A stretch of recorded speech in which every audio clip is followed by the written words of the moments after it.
नवीन कुमार। आइए डालते हैं आज के देश विदेश की खबरों पर एक नज़र और ताज़ा खबरों के लिए आप जुड़े रहिए। ठंड से कांपने लगी है दिल्ली, गिर गया है तापमान। दिल्ली एनसीआर में प्रदूषण के साथ अब ठंड का सितम शुरू हो गया है। मौसम का सबसे कम तापमान 10.2 डिग्री दर्ज किया गया है। वहीं दिल्ली में वायु प्रदूषण से भी लोगों का बुरा हाल है। AQI 500 से पार दर्ज किया गया है। रियल टाइम डाटा के मुताबिक मालवीय नगर में सबसे ज़्यादा AQI 503 दर्ज किया गया। वहीं अब लोगों पर ठंड का सितम भी शुरू हो गया है। मौसम विभाग के मुताबिक दिल्ली में ठंड के साथ साथ बिहार में भी ठंड ने दस्तक दे दी है। हालांकि यह ठंड के कारण अब लोगों का बुरा हाल है। मौसम विभाग ने लोगों को सचेत रहने की सलाह दी है। सीएम नीतीश के लिए कार, डिप्टी सीएम के लिए उड़न खटोले का इंतजाम को राजद ने कहा साजिश। राजद विधायक ने आरोप लगाया कि भाजपा ने मुख्यमंत्री को हाईजैक कर लिया है। धीरे धीरे नीतीश कुमार की राजनीतिक हैसियत को कम करती जा रही है। आने वाले समय में भाजपा नीतीश कुमार को पैदल चलने पर मजबूर कर देगी। भारतीय जनता पार्टी ने मुख्यमंत्री नीतीश कुमार को हाईजैक कर लिया है। मुख्यमंत्री के लिए कार की सवारी और डिप्टी सीएम सम्राट चौधरी के लिए हेलीकॉप्टर का इंतजाम कर भाजपा ने यह बात तो साबित कर दी है कि वह नीतीश कुमार के रुतबे को कम करने के लिए साजिश रच रही है। यह बात राष्ट्रीय जनता दल के विधायक मुकेश रोशन ने वैशाली में कही तो सियासी महकमे में हलचल सी मच गई। उन्होंने आरोप लगाया कि भाजपा ने मुख्यमंत्री को हाईजैक कर लिया है। धीरे धीरे नीतीश कुमार के राजनीतिक हैसियत को भी कम कर देंगे। आने वाले समय में भाजपा नीतीश कुमार को पैदल चलने पर भी मजबूर कर देगी। उपेंद्र कुशवाहा की पार्टी का जेडीयू में होगा विलय। बिहार यात्रा के 5वें चरण में राज्यसभा सांसद उपेंद्र कुशवाहा जमुई पहुंचे। इस दौरान उन्होंने कहा कि अभी तक 4 चरण की यात्रा पूरी हो चुकी है। 5वीं चरण की यात्रा में जमुई पहुंचे हैं। यह यात्रा 15 दिसंबर तक चलेगी। आधे से अधिक जिलों में हमारी यात्रा पूरी हो चुकी है। उपेंद्र कुशवाहा ने कहा कि बिहार में एंटी इनकम्बेंसी नहीं है। 20 साल से राजग सरकार पर ही लोगों का भरोसा है। बिहार में राजग की सरकार और दिल्ली में केंद्र सरकार दोनों ही अच्छा काम कर रही है। 2014 से प्रधानमंत्री नरेंद्र मोदी के नेतृत्व में सरकार बनी है और बिहार में 20 साल से नीतीश कुमार के नेतृत्व में इतना अच्छा काम हो रहा है। निर्माणाधीन एलिवेटेड रोड देखने बिहटा पहुंचे मुख्य सचिव, जाम पर भी की चर्चा। बिहटा में बढ़ते जाम की समस्या से निजात दिलाने के लिए बिहार के मुख्य सचिव अमृतलाल मीणा बिहटा चौराहा पहुंचे। इस मौके पर Patna DM doctor Chandrashekhar Singh, Patna SSP Rajiv Mishra के अलावा पटना जिले के सभी बड़े अधिकारी मौजूद थे। बिहार के मुख्य सचिव अमृतलाल मीणा ने सबसे पहले वहां अधिकारियों से जाम लगने के कारणों की जानकारी ली। फिर बिहटा चौक की सड़कों का निरीक्षण किया और कई दिशा निर्देश भी दिए। बिहटा से परोयो तक 4 लेन सड़क का निर्माण भी शुरू होना है। मुख्य सचिव ने उस परियोजना का भी निरीक्षण किया। अधिकारियों के साथ बिहटा चौक पहुंचे मुख्य सचिव अमृतलाल मीणा ने सड़क के निर्माण की गति पर भी चर्चा की। एजेंसी के अधिकारियों को उन्होंने बताया कि 45 से 60 दिनों के अंदर यह काम पूरा कर लिया जाए। उन्होंने निर्माण कार्य में लगे एजेंसियों को काम को और तेजी से करने का निर्देश दिया। वहीं मुख्य सचिव ने कहा कि दानापुर बिहटा एलिवेटेड रोड का निर्माण तेजी से चल रहा है और इसमें कोई समस्या नहीं है। प्रशासन लगातार निरीक्षण कर रहा है। उन्होंने कहा कि यह एलिवेटेड रोड देश का सबसे लंबा एलिवेटेड रोड होगा और यह जल्द ही बनकर तैयार हो जाएगी, जिससे बिहटा के लोगों को जाम से भी निजात मिलेगी। बिहार में प्रदूषण ने मचा रखा है हाहाकार। हवा में सांस लेने का मतलब 40 सिगरेट पीने के बराबर है।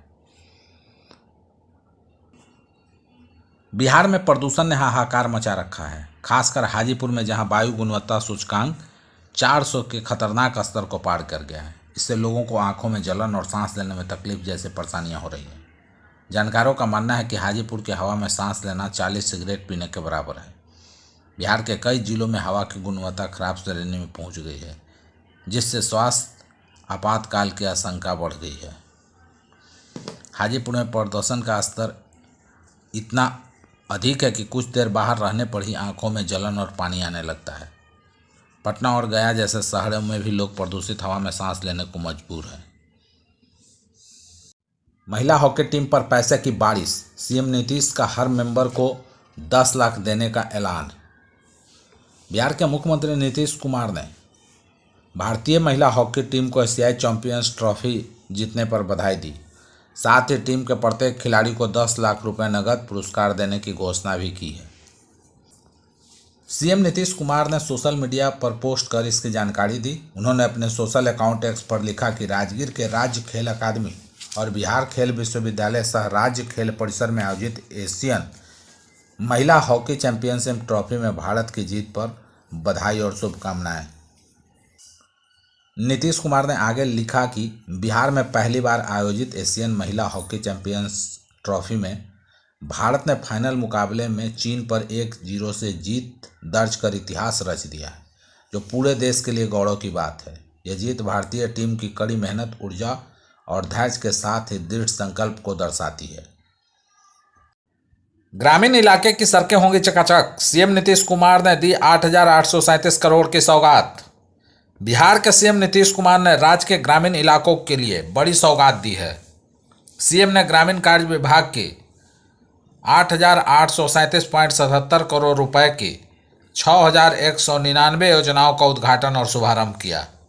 इसके तहत 6,509.93 करोड़ रुपए की 4,390 योजनाओं का शुभारंभ और 2,327.84 करोड़ रुपए की 1,809 योजनाओं का उद्घाटन किया।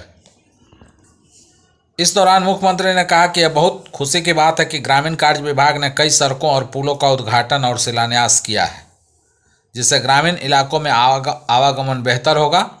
उन्होंने ग्रामीण कार्य विभाग के अधिकारियों को बधाई देते हुए कहा, मुझे उम्मीद है कि जिन सड़कों और पुलों का कार्य प्रारंभ किया गया है, उन सभी का निर्माण गुणवत्तापूर्ण तरीके से समय पर पूरा किया जाएगा।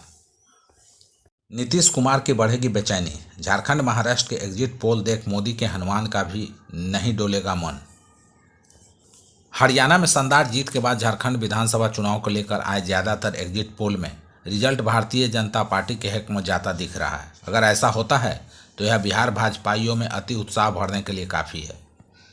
पीएम नरेंद्र मोदी के चुनावी चेहरे की आड़ में बिहार भाजपा अपने पांव पर खड़ा होना चाहे तो इसके आगे कोई बड़ी बाधा भी नहीं। इसके बाद भी एनडीए की राजनीति बिहार में फलीभूत होती है तो यह किसी दबाव में मुक्त होगी, जहां भाजपा का अपर हैंड दिखाई पड़ सकता है। झारखंड में भाजपा के जीत, सीटों की हिस्सेदारी या फिर पाला बदलने जैसे प्रकरण के लिए बिहार की राजनीति में कोई जगह नहीं होगी। अक्सर बिहार के मुख्यमंत्री नीतीश कुमार गठबंधन की राजनीति में अपना अपर हैंड देखना चाहते हैं। 2020 के विधानसभा चुनाव परिणाम के दौरान भले जनता दल यू तीसरी नंबर पार्टी रही, पर सीएम नीतीश कुमार ही बने। आगामी विधानसभा चुनाव में फिर से बड़े भाई की भूमिका के लिए जनता दल यू एक बार फिर सक्रिय हो चली है। महिला एवं बाल विकास निगम बिहार के द्वारा महिलाओं की सुरक्षा के लिए एक कार्यशाला का आयोजन किया गया। पटना के मुख्य सभागार में महिला एवं बाल विकास निगम बिहार के द्वारा महिलाओं की सुरक्षा के संबंध में एक कार्यशाला का आयोजन किया गया। इस कार्यशाला में निगम के प्रतिनिधियों द्वारा कार्यस्थल पर यौन उत्पीड़न, घरेलू हिंसा तथा महिला सुरक्षा से संबंधित प्रावधानों पर जानकारी दी गई। कार्यक्रम के दौरान कार्यस्थल पर यौन उत्पीड़न के विरुद्ध लघु फिल्म दिखाए गए। अपर मुख्य सचिव समाज कल्याण विभाग ने ऊर्जा विभाग, Bihar state power holding company limited एवं अनुषंगी कंपनियों के सभी कर्मियों को कार्यस्थल पर यौन उत्पीड़न प्रतिबंध पर ऑनलाइन कोर्स करने का सुझाव दिया।